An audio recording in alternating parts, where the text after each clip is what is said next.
Yo tout le monde, c'est le Technovore et aujourd'hui on se retrouve pour une nouvelle vidéo. Et cette fois-ci, Oki m'a envoyé deux produits. Il s'agit d'un clavier et d'une souris. Et la particularité, c'est que pour une soixantaine d'euros, on a les deux. On a un clavier mécanique et une souris. Mais l'autre particularité, c'est que le fabricant, eh bien, c'est Oki et ils ne sont pas vraiment spécialisés dans le gaming. Alors est-ce que ça vaut vraiment le coup de prendre des périphériques venant d'une marque très généraliste en high-tech?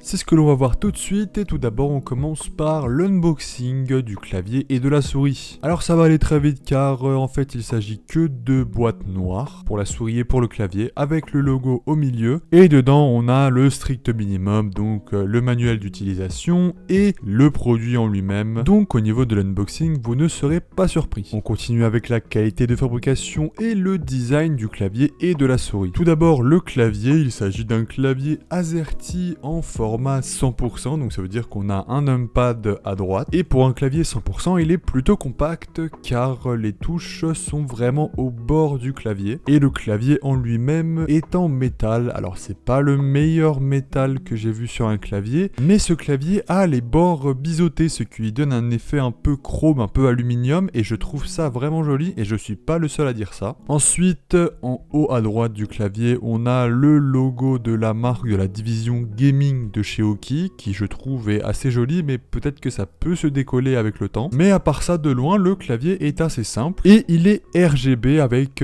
plusieurs modes qui sont contrôlables avec le clavier. Mais là où j'ai vraiment été surpris, c'est qu'il y a une bande RGB qui fait tout le tour du clavier, sur le bord du clavier. Et ça, je trouve ça vraiment spécial, car c'est séparé de l'éclairage principal des touches, ce qui fait qu'on peut avoir un contraste entre l'éclairage des touches et la bande qui fait le tour du clavier. Et ça, c'est assez unique et je n'ai pas vu ça sur un autre clavier de ce prix-là. Au niveau du poids du clavier, il est assez correct et je dirais même qu'il est un peu plus lourd que la moyenne, ce qui fait qu'il ne glissera pas aussi facilement que d'autres claviers. Le seul point que je trouve vraiment dommage sur ce clavier, c'est que le câble n'est pas tressé, contrairement au câble de la souris. Et en parlant de la souris, très jolie transition, on a un design vraiment très basique, très simple, qui ferait même penser à une souris SteelSeries. Et la souris est entièrement noire. On a 7 boutons programmables et un 8e aussi à l'arrière de la souris qui sert à éteindre ou allumer l'éclairage RGB. En parlant de l'éclairage RGB, ici on a une bande qui fait tout le tour du bas de la souris et on a la molette qui est aussi éclairée en RGB. Alors là on peut pas vraiment changer le mode directement depuis la souris et après au niveau logiciel, on va en parler juste après. Sur le dessus de la souris, on a aussi un indicateur de niveau de DPI. Faut savoir que c'est une souris qui va jusqu'à 10 000 DPI et on peut régler ça directement sur la souris. Et bien sûr, contrairement au clavier, on a un câble tressé et ça je trouve que c'est un très bon point vu qu'une souris ça se balade et le câble est très souvent tiré et un peu maltraité. Et au niveau du poids de la souris, on est à 100 grammes, ce qui est relativement correct pour une souris gaming, c'est assez léger et c'est vraiment très maniable, ça glisse très bien sur une table lisse. Et pour finir avec la qualité de fabrication de la souris, eh bien c'est plutôt normal, c'est rien d'extraordinaire. C'est une souris en plastique avec un plastique de qualité correcte qui grince un peu à certains endroits, mais qui a un revêtement assez agréable au toucher, mais je sais pas comment ce revêtement va vieillir avec le temps. Et maintenant parlons des touches et des switches du clavier de chez Oki. Alors ici on a affaire à des switches bleus et c'est des switches de chez Oki. Donc bon, c'est pas les switches les plus qualitatifs du marché, mais en utilisation de tous les jours et pour son prix, c'est des switches de bonne qualité qui remplissent bien leur travail de switch bleu. Je rappelle que les switches bleus, c'est des switches qui demandent une certaine pression sur la touche, qui ont un bruit assez particulier, assez fort, donc ça sera pas un clavier silencieux, mais c'est le meilleur rapport qualité-prix au niveau des switches pour du gaming. Et après, pour du traitement de texte, je vous le dis honnêtement, c'est vraiment pas les meilleurs switches pour ça. Si vous faites beaucoup de traitement de texte, je vous conseille plutôt de prendre des switches marron. Donc pour conclure, ce clavier est fait pour les gens qui cherchent un clavier mécanique avec des switches au bon prix et des switches faits pour le gaming surtout et qui n'ont pas de critères au niveau du bruit, car je vous avertis que ce clavier avec des switches bleus est assez bruyant la nuit. Et maintenant, voici une petite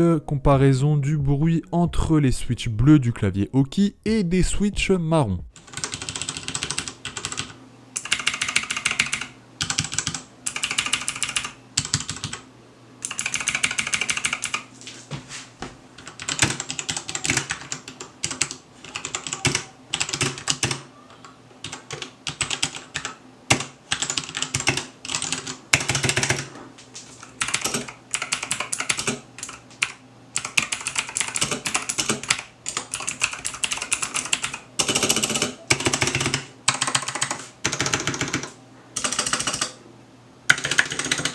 Et maintenant on passe au logiciel du clavier et de la souris Aukey. Alors ici on a un petit souci. Le souci c'est que eh bien j'ai vraiment dû chercher pour trouver le logiciel qui est compatible avec le clavier et la souris. Je sais pas si c'est moi qui ai mal lu quelque chose ou qui n'ai juste pas lu quelque chose, mais j'ai dû me renseigner sur certains articles qui parlaient de cette souris pour voir quel est le logiciel qu'on utilise pour programmer la souris et le clavier. Et la réponse au final c'est le logiciel Aukey G-Aim. Mais encore une fois j'ai trouvé ce logiciel sur un autre site que celui de Aukey. Donc pour ce qui est du téléchargement du logiciel, eh bien c'est assez flou. Ensuite, le logiciel en lui-même, eh bien la souris n'est tout simplement pas détectée déjà de 1. Donc ce qui fait que l'éclairage RGB ne peut pas être modifié et je ne peux pas programmer les boutons de la souris, ou alors j'ai téléchargé le mauvais logiciel, je ne sais pas. Mais de ce que je vois sur les forums, je ne suis pas le seul à avoir ce problème et plusieurs personnes attendent aussi un logiciel pour cette souris. Donc si vous n'aimez pas l'éclairage de votre souris, eh bien il va falloir faire avec. Et vous ne pouvez toujours pas programmer les boutons de cette souris pour l'instant. Pour ce qui est du clavier, il est bien détecté et on peut créer des macros, les modifier, les personnaliser. On peut aussi personnaliser l'éclairage du clavier, mais j'ai l'impression qu'on peut que modifier l'éclairage des touches. Mais avec le logiciel, on ne peut pas toucher à l'éclairage de la bande inférieure. Mais ce n'est pas très grave car on peut changer la couleur de la bande inférieure avec le clavier directement. Et aussi pour information, j'ai voulu mettre à jour le logiciel pour voir s'il y a une nouvelle version peut-être qui peut supporter la souris, mais il cherche une mise à jour à l'infini sans s'arrêter, donc je ne sais pas vraiment c'est quoi le problème, mais le logiciel n'est pas encore au point. En conclusion, je dirais que le hardware en lui-même, donc le matériel, le clavier et la souris, est vraiment bon pour le prix, sachant que le clavier coûte 40 € et la souris 25. Peut-être que la souris pourrait coûter un peu moins cher vu que le logiciel n'est pas présent et que la souris n'est pas si spéciale que ça. Le prix de 25 € serait justifiable si les boutons étaient vraiment programmables avec un bon logiciel et si on pouvait changer l'éclairage de la souris. Mais pour le clavier, à 40 €, je trouve que c'est un vrai bon prix car à l'époque où j'ai eu mon premier clavier mécanique à switch bleu, donc en 2017, eh bien ça coûtait au grand minimum 50 voire 60 €. Donc avoir un clavier mécanique avec une construction en métal, des switches bleus, un format 100% et un éclairage RGB avec un logiciel pour le modifier, le tout pour 40 €, je trouve que c'est une bonne affaire. Et pour répondre à la question du début, eh bien oui, un fabricant de matériel high-tech généraliste peut faire des périphériques gaming de bonne qualité à un bon prix. Le lien pour vous acheter le clavier ou la souris sont dans la description. J'espère que cette vidéo vous a plu. Si c'est le cas, n'hésitez pas à liker la vidéo, à poser vos questions en commentaire et à vous abonner pour plus de vidéos de ce genre. Et quant à moi, je vous dis à toutes pour de nouvelles vidéos. Allez, ciao tout le monde!